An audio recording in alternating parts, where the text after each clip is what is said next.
Pledge time. स्वागत है। आज क्रिकेट जगत की एक बड़ी शख्सियत श्री गौतम गंभीर जी भारतीय जनता पार्टी के परिवार में शामिल हो रहे हैं। हम सब उनका स्वागत करते हैं।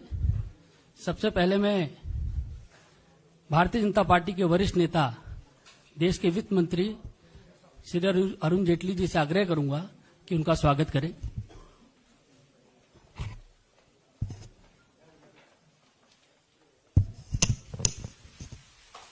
रविशंकर प्रसाद जी से आग्रह करूंगा कि बुके उनको भेंट करें। एक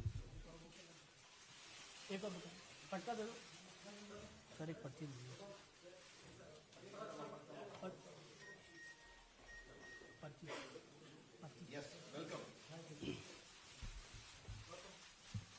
सर, एक पट्टी दे दो। सदस्यता के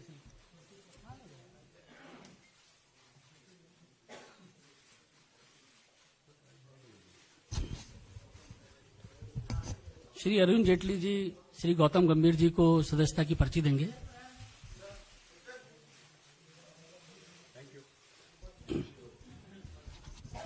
मेरा श्री अरुण जेटली जी से आग्रह है कि इस अवसर पर अपना उद्बोधन करें।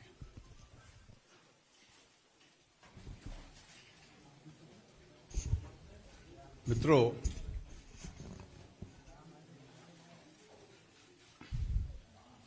पिछले कई दशकों से भारतीय जनता पार्टी का काफी विस्तार हुआ है।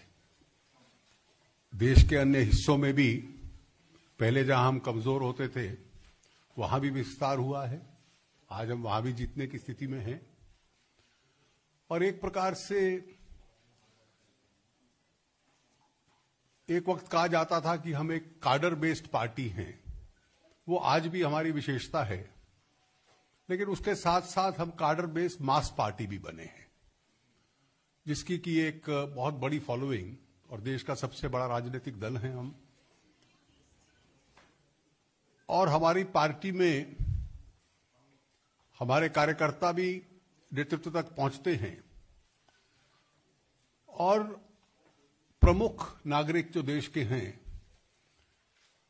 विशेष रूप से जिन्होंने किसी न किसी क्षेत्र में एक्सीलेंस प्राप्त की हो, ऐसे लोगों को भी पार्टी में लाना,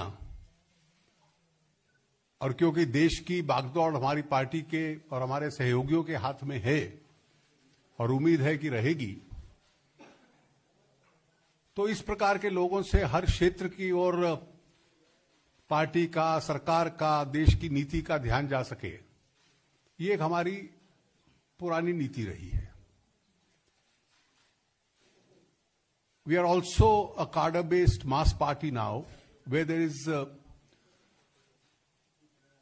a lot of space, and most of our leaders have emerged from our cadre, but we laterally also induct people who have achieved excellence in various fields. तो आज श्री गौतम गंभीर प्रसिद्ध नाम है, बहुत दशकों तक क्रिकेट खेलते रहे और क्रिकेट में एक बहुत बड़ा स्थान हासिल किया। विशेषता यह है कि ये दिल्ली में ही जन्मे पले, यहीं पर पढ़े और दिल्ली में मॉडर्न स्कूल, फिर हिंदू कॉलेज और उसके बाद दिल्ली में हर स्तर पर क्रिकेट खेली। Under 16, under 19, Ranji trophy, captain रहे दिल्ली के बहुत सालों तक। हिंदुस्तान के लिए क्रिकेट खेली और एक्सेल किया अपने करियर में। आईपीएल में 2 टीमों के कैप्टन रहे और उसके बाद 2007 में T20 का वर्ल्ड कप जो भारत ने जीता और 2011 में 50 ओवर ओडीआईज का वर्ल्ड कप जो भारत में जीता, तो उसके फाइनल्स में इनकी पीक परफॉर्मेंस ही एक प्रकार से दोनों जीतों में इनका बहुत बड़ा रोल था पिछले दोनों विश्व कप में।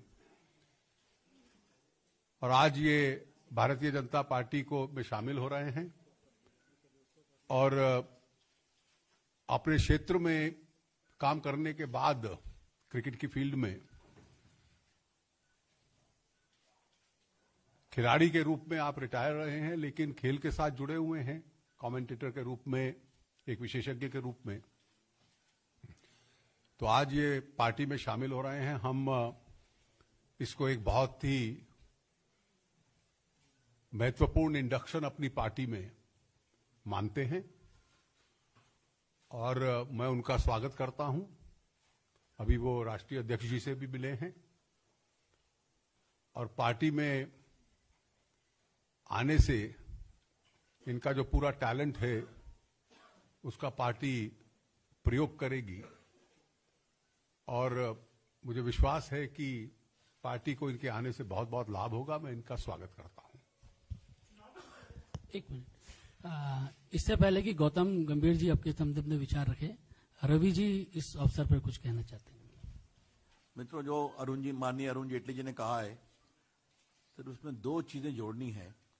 गौतम गंभीर जी अभी तक भारत की ओर से 58 टेस्ट मैचेस खेल चुके हैं और 150 वनडे, और he has contributed about 11,000 runs in international cricket on behalf of India. So therefore, उनका प्रोफेशनल स्टैचर क्या है? प्रधानमंत्री नरेंद्र मोदी जी की लीडरशिप से प्रभावित होकर और जो भारत ऊंचाई पर बढ़ रहा है उनकी अगुवाई में बीजेपी एनडीए के साथ, इसने उन्हें बहुत प्रभावित किया है, जिसके कारण वो बीजेपी में आज ज्वाइन कर रहे हैं।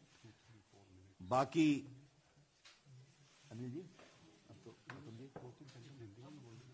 बाकी अब मैं गौतम गंभीर जी से आग्रह करूंगा कि जो भी उनको इनिशियल कमेंट्स करना है।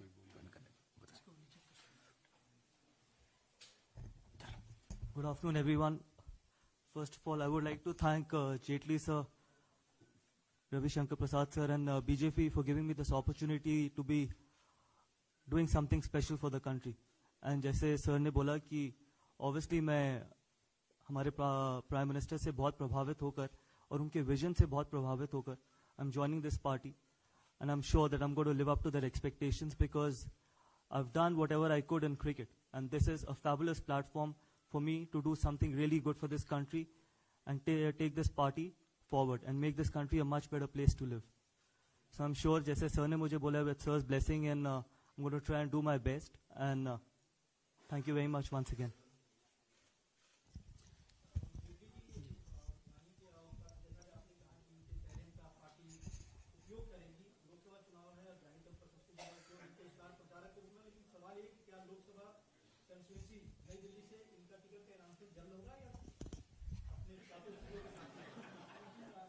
ऐसा है कि पार्टी में एक व्यवस्था है तय करने की, और ये विषय सारे इलेक्शन कमेटी पे छोड़ दीजिए आप।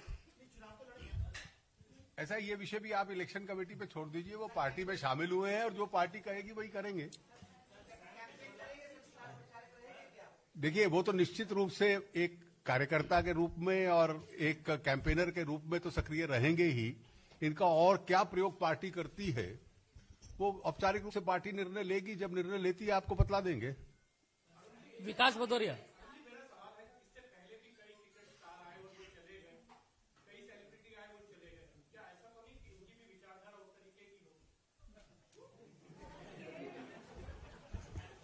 विकास भदौरिया। ऐसा है कि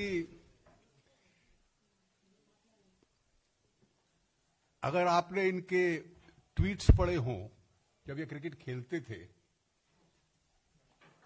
और अगर आपको वो विजुअल याद हो जो इनका शायद सबसे प्रसिद्ध विजुअल है कि पाकिस्तान के मैच में जब एक प्रकार से कोई अनप्लेजेंटनेस आई, तो जो हमारा पुराना अनुभव है एक क्रिकेटर था कि वो ज्यादा पाकिस्तानी सिंपथाइजर बन गए। कम से कम इनका इतिहास वो नहीं लगता।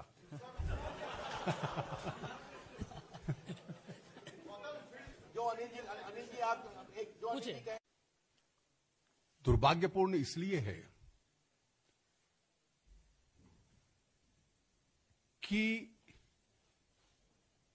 जो लोग इस देश को समझते नहीं हैं, इस देश की सुरक्षा को नहीं समझते, इस देश के सेंटिमेंट पॉलिसी रही विशेष रूप से यूपीए सरकार के दौरान,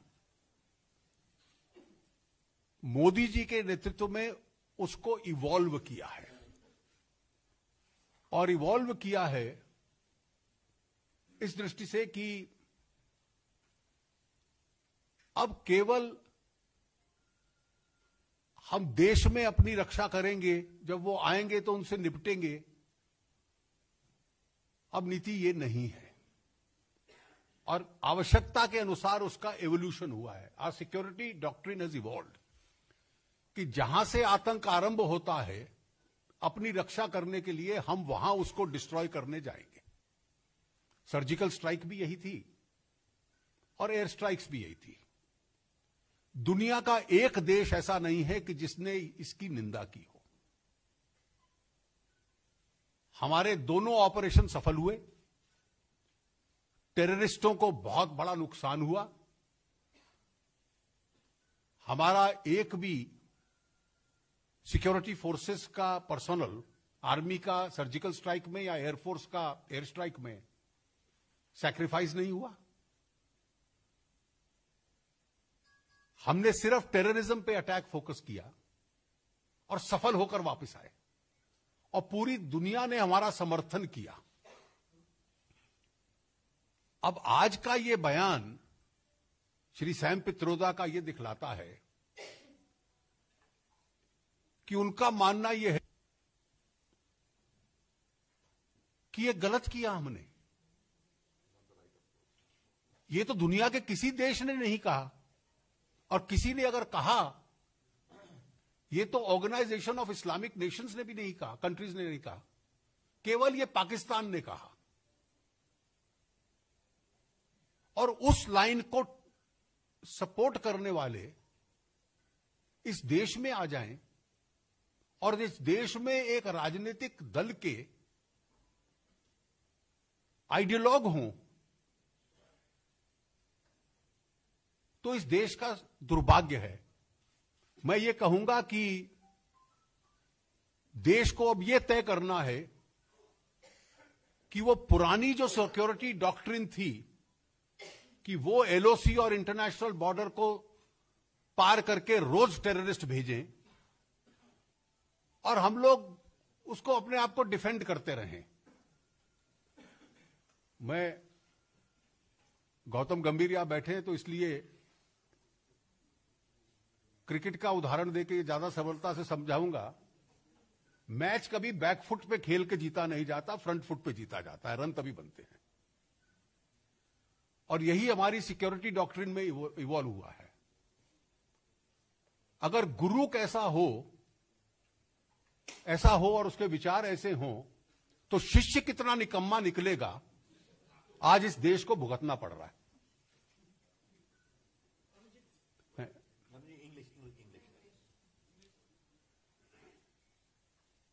It's a very unfortunate statement for India,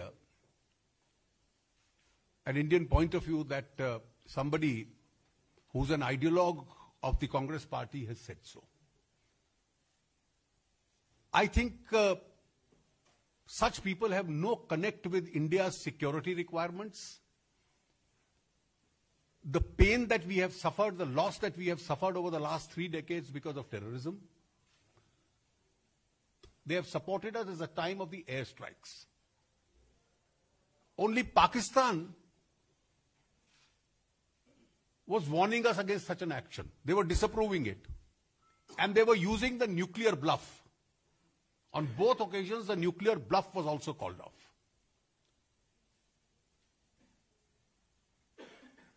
This is now an ideological battle between those who want to defend India through all instruments or strategies at its command,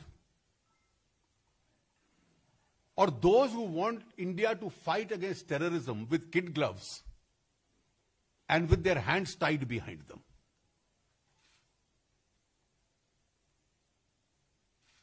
If the tutor has these views, then a student,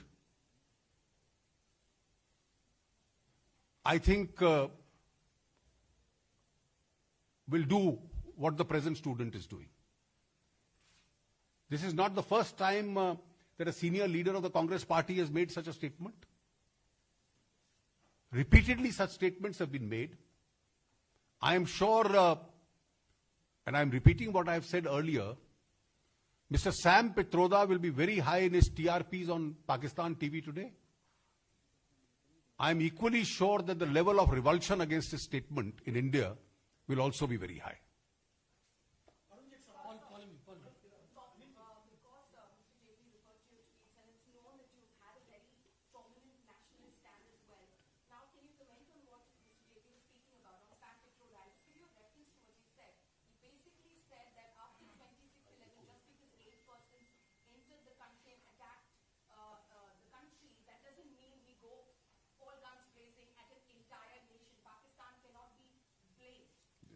See, I echo what Sir has just said, and I'm absolutely of the same opinion.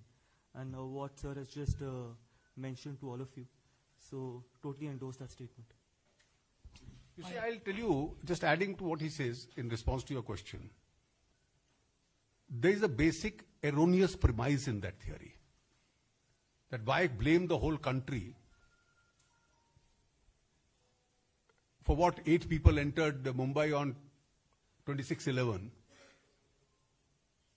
This erroneous premise is a self-deception. It is based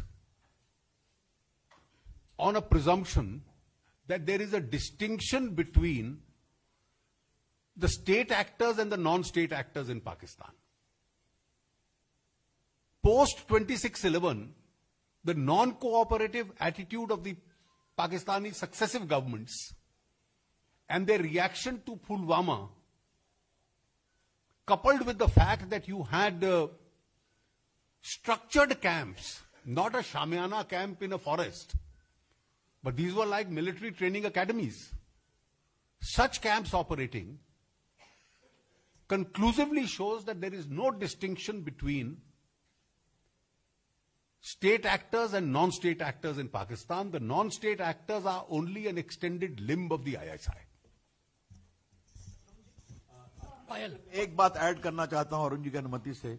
Sam Pitroda ये नहीं समझते कि उन 8 लोगों के पीछे पाकिस्तान की पूरी सल्तनत खड़ी है। हाँ। पायल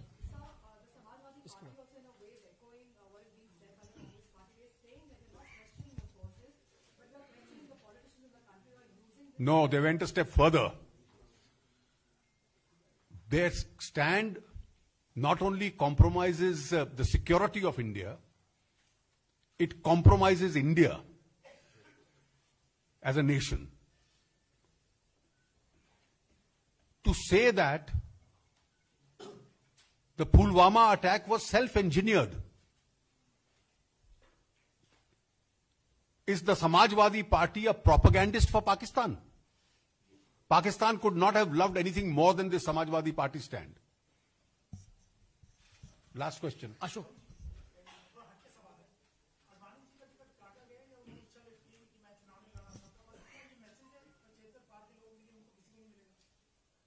देखिए, पार्टी इन सब पक्षों में अपने इंटरनल मैकेनिज्म्स के माध्यम से निर्णय लेती है और पार्टी के सभी लोग, विशेष रूप से जो बहुत वरिष्ठ हैं जिन्होंने इस पार्टी को बनाया है, उस सारी सिस्टम का एक अंग होते हैं। तो इसलिए आपके द्वारा ये शब्द का इस्तेमाल करना, काटा गया एक्सेट्रा, ये उपयुक्त नहीं होगा। बहुत बहुत धन्यवाद। अभी